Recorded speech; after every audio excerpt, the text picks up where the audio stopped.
कुछ बेसिक होते हैं वो हमें जानना बहुत ही जरूरी होते हैं, ठीक है ना। तो चलिए हम उसी का आज हम क्लास करते हैं।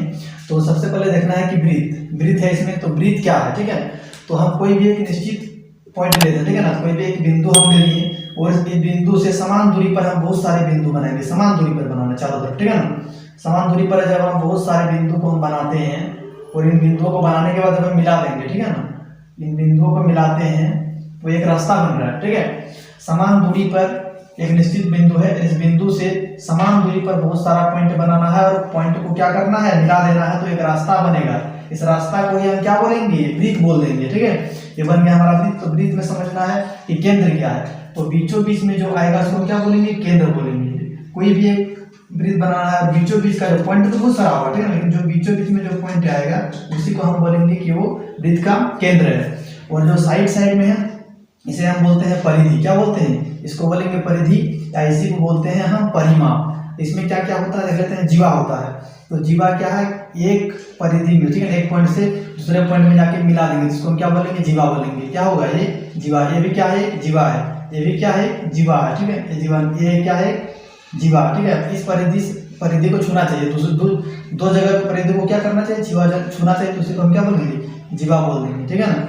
और अब देखेंगे व्यास क्या है कि एक परिधि को, ठीक है, इस परिधि से इस किनारे से लेकर उस किनारे तक मिल जाएगा और केंद्र से होकर जो जाएगा, ठीक है, उसी को हम बोलेंगे कि ये व्यास है। यानी कहा जाए कि सबसे बड़ी जीवा को हम क्या बोलेंगे, व्यास बोलेंगे। क्वेश्चन भी पूछा जाएगा, एक नंबरिया क्वेश्चन, कि सबसे बड़ी जीवा को हम क्या बोलेंगे, सबसे बड़ी जीवा को हम क्या बोलेंगे, व्यास बोलेंगे। समझ गया। उसके बाद हम बोलते हैं कि केंद्र ओ से लेकर, ठीक है ना, अब परिधि तक की दूरी को हम क्या बोलेंगे, इसे हम त्रिज्या बोलेंगे। देखा जाए तो व्यास का आधा क्या है, त्रिज्या है, ठीक है। तो हमको अगर निकालना है, व्यास दिया हुआ रहेगा और त्रिज्या निकालना है, तो व्यास को क्या करेंगे, हम 2 से भगा दे देंगे, क्योंकि यहाँ से यहाँ तक क्या है, त्रिज्या है, और यहाँ से यहाँ तक भी क्या है, त्रिज्या है। तो दोनों को जोड़ेंगे तो व्यास बराबर क्या हो जाएगा, व्यास बराबर 2r हो जाएगा, होगा ना। तो हम क्या करते हैं कि r बराबर क्या लिख सकते हैं, व्यास बटे 2 हो जाएगा। तो हमको व्यास से जब 2 से भागा देंगे क्या हो जाएगा, त्रिज्या हमारा निकल जाएगा। तो चलिए इसका कुछ और महत्वपूर्ण सूत्र है जो कि प्रश्नावली बनाने से पहले हम लोगों को इस सूत्र के बारे में जानना चाहिए। चलिए उस सूत्र को देखते हैं। चलिए अब देखते हैं वृत्तों के कुछ महत्वपूर्ण फॉर्मूला यानी कि सूत्रों के बारे में देखते हैं, ठीक है। सबसे पहले देखेंगे तो ये वृत्त है, ठीक है ना, वृत्त के बारे में हम जानकारी दे दी है। तो वृत्त का परिमाप क्या है, वृत्त का परिधि, इसका भी एक सूत्र होता है, ठीक है ना। सूत्र क्या होता है कि यहाँ से अगर हम चलना शुरू करते हैं, ठीक है ना, यहाँ से घूम के अगर यहाँ तक हम आएंगे तो कितना दूरी चलेंगे, तो वही क्या होगा, हमारा परिमाप होगा, ठीक है ना। इसका सूत्र होता है 2πr होता है, ठीक है। ये हो गया हमारा सूत्र किसका, वृत्त का परिमाप या तो वृत्त की परिधि क्या होगा, 2πr होता है, ठीक है ना। आप देखेंगे वृत्त का क्षेत्रफल, तो वृत्त का क्षेत्रफल परिमाप क्या होगा, साइड अगर हम यहाँ से यहाँ तक चल दिए तो यहाँ तक की दूरी को हम बोलेंगे परिमाप या परिधि, उसी को हम बोलते हैं 2πr, ठीक है। इसके बाद अगर क्षेत्रफल निकालना, क्षेत्रफल में क्या होता है कि पूरा एरिया को कवर किया जाता है, ठीक है ना, पूरा एरिया को लिया जाता है, इसी एरिया को हम क्या बोलेंगे, ये इसका क्षेत्रफल है पूरा, ठीक है। तो क्षेत्रफल में क्या होता है वृत्त का, πr स्क्वायर, क्या हो जाएगा क्षेत्रफल वृत्त का, πr स्क्वायर होगा, ठीक है ना। अब देखते हैं अर्धवृत्त, यानी कि अब वृत्त को हम क्या कर दिए, आधा कर दिए, यानी कि 2 से भगा दे दिए, तो ये आधा हो गया, ठीक है। एक टुकड़ा हम उठा के यहाँ पे ले आए, ठीक है।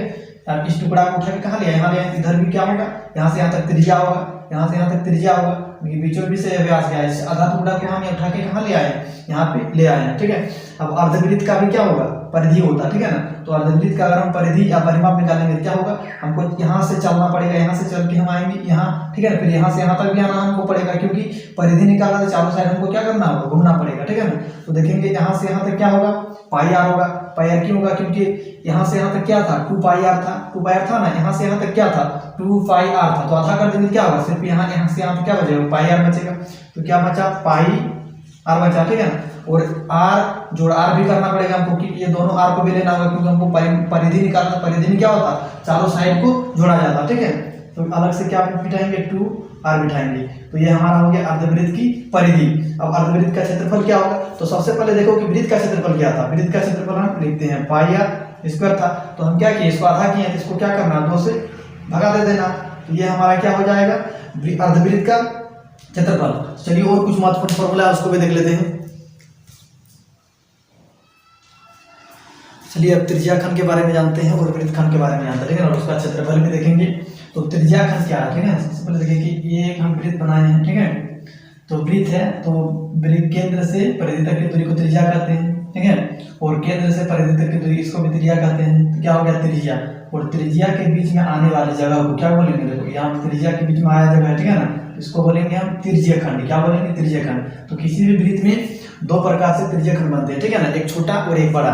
तो जो छोटा वाला बना है इसको हम बोलेंगे लघु त्रिज्यीय खंड, ठीक है ना। तो देखिए इधर तो बना ही है, ठीक है ना, यहाँ से यहाँ तक जो परिधि है और जो त्रिज्या है इन दोनों के बीच में एक खंड बना है, इसको हम बोलेंगे त्रिज्यीय खंड, ठीक है। और जो त्रिज्या है इधर से एक बड़ा भी क्या बड़ा भी परिधि है, इस बड़ा परिधि से जो बनेगा, ठीक है, उसको हम बोलेंगे दीर्घ त्रिज्या खंड, ठीक है ना। छोटा वाला को बोलेंगे लघु त्रिज्या खंड और बड़ा वाला को बोलेंगे दीर्घ त्रिज्या खंड, ठीक है। तो इसका भी हम क्षेत्रफल, इसका भी फॉर्मूला होता है परिधि का और क्षेत्रफल का, ठीक है। तो इसका अगर हम देख लेते हैं लघु का पहले, तो लघु का क्या हो जाएगा, लघु त्रिज्या खंड का क्षेत्रफल, ठीक है। अगर लघु हमको त्रिज्या खंड निकालना तो क्या लिखेंगे, इसको हम थीटा बटे 360 जो कोण होगा उसको लिख देना, ठीक है ना, थीटा बटे 360। और वृत्त का क्षेत्रफल क्या था, पाई आर स्क्वायर, तो गुना में क्या कर देना पाई आर स्क्वायर। तो ये हमारा क्या आ जाएगा, लघु त्रिज्या खंड का क्षेत्रफल, ठीक है। उसी तरह से हम जो वृत्त का परिधि निकाले थे, वृत्त का परिधि क्या आया था, 2 पाई आर आया था, ठीक है ना। तो लघु त्रिज्या खंड का परिधि क्या हुआ, थीटा बटे 360, क्या करना सिर्फ आगे जोड़ देना थीटा बटे 360 और साथ में 2 पाई आर। तो ये हमारा क्या हो जाएगा, लघु त्रिज्या खंड का हमारा निकल गया परिधि, ठीक है। उसी तरह से हम क्या करेंगे, दीर्घ का भी निकाल सकते हैं। तो लिखते हैं दीर्घ, लिख देते हैं दीर्घ मतलब क्या होता है, बड़ा होता है, ठीक है ना। दीर्घ त्रिज्या खंड का क्षेत्रफल, इसका क्षेत्रफल हम किस तरह से निकाल सकते हैं, इसका कोण कितना होगा 360 में से थीटा को माइनस करेंगे, इसको घटाना होगा। इसको हम क्यों घटा रहे हैं, क्योंकि किसी भी जगह पे कितना बनता है, संपूर्ण कोण 360 का बनता है। तो इधर वाला अगर थीटा दिया हो, इधर वाला क्या होगा 360 माइनस थीटा होगा। तो वही क्या लिखना है, इसका क्षेत्रफल लिखेंगे तो 360 माइनस थीटा बटे में क्या लिखना 360 और क्या लिखना पाई आर स्क्वायर सेम चीज, ठीक है ना। उसी तरह से क्या लिखेंगे, दीर्घ त्रिज्या खंड का परिमाप या परिधि, इसका परिधि बस वही चीज को लिख देना, क्या करना है 360 माइनस थीटा करेंगे और बटे में क्या करना 360 और 2 पाई आर लगा देना, 2 पाई आर हो गया, ठीक है ना। तो ये निकल गया हमारा लघु का यानी कि छोटा त्रिज्या खंड का। उधर क्या निकाल, बड़ा का भी हम निकाल दिए, ठीक है। अब हम देखते हैं वृत्ताखंड के बारे में, ठीक है। तो वृत्ताखंड का क्षेत्रफल भी देखेंगे। चलिए वृत्तखंड को देख लेते हैं। वृत्तखंड है क्या, कोई भी वृत्त बनाना, ठीक है ना। तो जीवा जो दिए हैं, ठीक है ना, जीवा, तो जीवा जो जगह घेरा है, ठीक है ना, इसको हम क्या बोलेंगे, इसको जीवाखंड भी बोल सकते हैं या तो इसको वृत्तखंड बोलेंगे। क्या बोलेंगे, वृत्तखंड बोला जाता है। ये भी दो प्रकार का होगा, जो इधर वाला ये छोटा भाग है इसको क्या बोलेंगे लघु वृत्ताखंड, और जो बड़ा वाला भाग है, ठीक है, इसको हम क्या बोलेंगे दीर्घ वृत्ताखंड। तो इनका भी हम क्षेत्रफल देखते हैं कि किस तरह से निकलेगा, ठीक है। तो यहाँ पे क्या होगा, यहाँ पे केंद्र है, केंद्र से हम 2 त्रिज्या इसमें डालते हैं, ठीक है, त्रिज्या डाल दिया। यहाँ पे क्या बनेगा, थीटा कोई ना कोई कोण बनाएगा। तो इसमें क्या होगा कि अगर इसका हमको निकालना है, किसका, इस वृत्ताखंड का हमको क्या चाहिए, क्षेत्रफल चाहिए, ठीक है ना। इस वृत्ताखंड का अगर हम क्षेत्रफल निकालेंगे तो इस त्रिभुज का क्षेत्रफल को हमको क्या करना होगा, माइनस करना पड़ेगा।